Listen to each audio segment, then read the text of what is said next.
Well, Ruga, who I've had on my show a couple times, usually somewhat of a tense interview. Even with you? Even with me. Oh, okay. I mean, not quite the same with you, but then again, me and him have never done anything in person. Right, okay. We've always done a remote. So maybe the energy might be different if we're like sitting next to each other. But, I mean, it was always pretty respectful. I thought we even had a moment where I said, oh, GD Anthem's my favorite song right now. And he's like, really, rap it. And I'm like, all right. I actually rapped it I seen pretty that. much word for word. Yeah, when BDs come on my platform, I get a hard time over that. A situation actually happened where you guys got into an argument during the interview. Didn't he say, I'm going to smack you or something like that? Or He challenged me to a duel. to a duel. 10 paces, turn around and draw. I mean, something like that. He wanted to shoot the fade out in the parking lot. I mean, what happened was I did an interview with Ruga maybe like a year ago, maybe longer than that.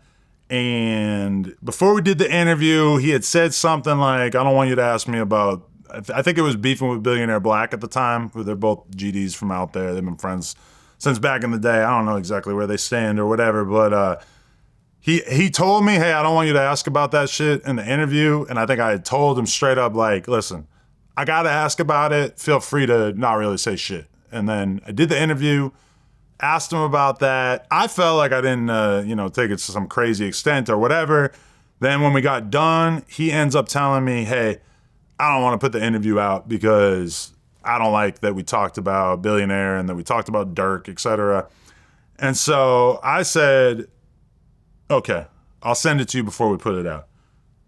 Interview comes out a week or two later. I forgot to send it to him. Now, I can apologize for that. That was fucked up. I owe it to my guest to give them a look through at the interview. I felt like, I remember thinking at the time, like, why would I not put this out? Like, you didn't say shit that matters, etc. People can go watch this interview if they want. But I do regret that. I owed him that respect by doing that interview. A little bit of a bad habit I think I had at the same time because I had an issue with Metro Boomin over the exact same thing. But then we didn't talk for a while, or we went back and forth on the internet a little bit, but then we end up having an interview scheduled with two of his JHE artists, basically like dudes that are part of his crew under him or whatever. And I'm thinking that he's not coming. At the last minute, he hits up Remo and says, hey, I want to come do the interview with them. Don't worry, it'll be cool. I'm not trying to be on Adam's head all crazy like that. I did get security last minute just to make sure that we were in a good situation. He comes through, we do the interview, and at a certain point, he kind of like just keeps trying to like put these like weird narratives on me. Like we both have different versions of reality in terms of, in particular, the fact that I had an internet spat with Wooski, who's like another famous GD from Chicago. We had gone back and forth. I felt like Wooski had provoked me in the situation. He's talking about Wooski like Wooski's a fucking angel. I wasn't agreeing with his narrative, to say the least, and I wasn't letting it go. You know, like if you really want to be cool with somebody and they give a version of events that you don't really agree with, you could kind of like just be like, okay, I apologize, or I kind of go along with their narrative. I felt like he was being disingenuous, so I was arguing with him, and he really didn't like it. The fact that I wasn't willing to go along with his version of events, which I thought was bullshit. And he got mad. You know, it's a podcast, it's a war of words. He didn't really want to do the war of words anymore. He wanted to fight. I told him, I'm not fighting you. I'm a podcaster, not a boxer. He got agitated. He tried to go outside, whatever. The security basically offered to fight him. I wasn't Wait. The security offered to fight him? Man, yeah, a lot of the security dudes in LA especially, they come from street backgrounds. They're not really taking disrespect lying down, like their attitude about it is not like, oh, you can just say whatever you want to me and I'm just here to uphold the law. No, he was ready to go.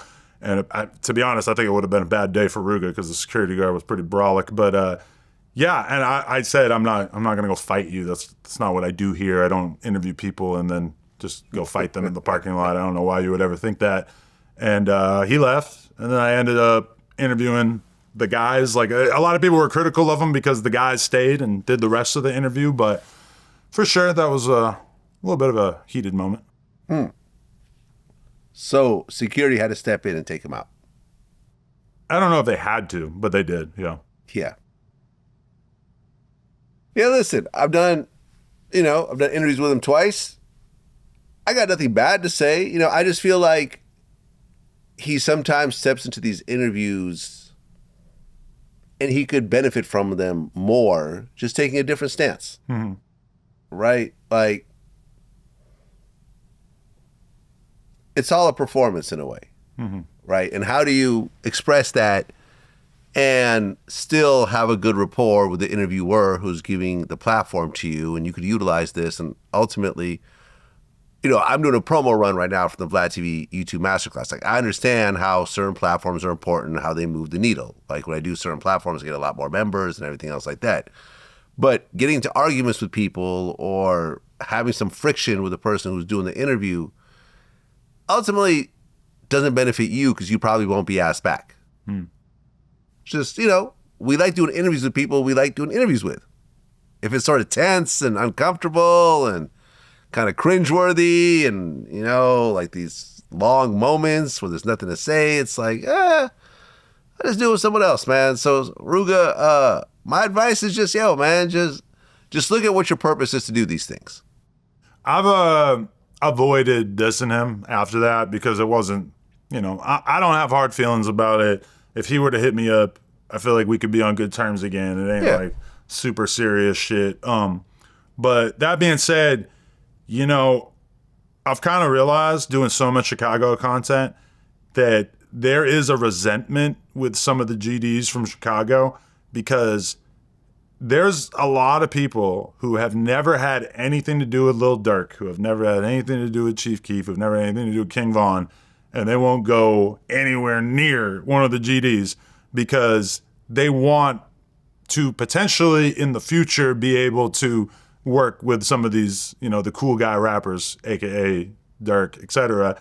And I mean, that's got to be a pretty shitty feeling to be somebody from Chicago and you're making pretty good music and you've worked with, a lot of legit people over the years, but when you reach out to somebody to do a feature or to work together, it's just doors slamming in your face. And it's not because these people are friends with the cool guy rappers like Durk and Vaughn and Sosa or whatever.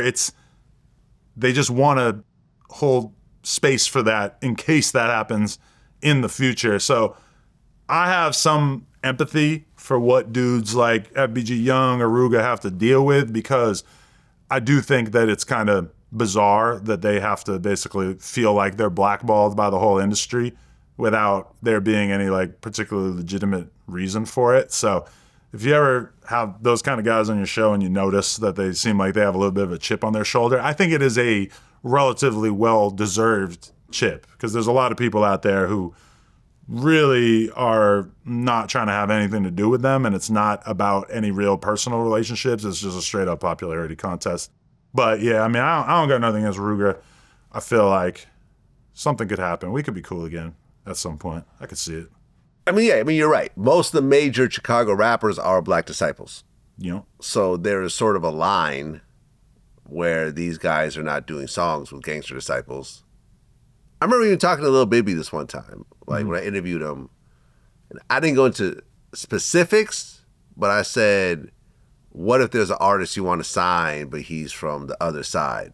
He goes, I won't sign him. I said, really? This is the artist. Like, you got an ear for this thing. You signed Juice WRLD. Like, you signed Bloodhound Jeff before he passed. Like, you've had a track record for this thing. He's like, nah, I won't sign him. If they're a total non-participant in the beef and shit, then I think he would sign him.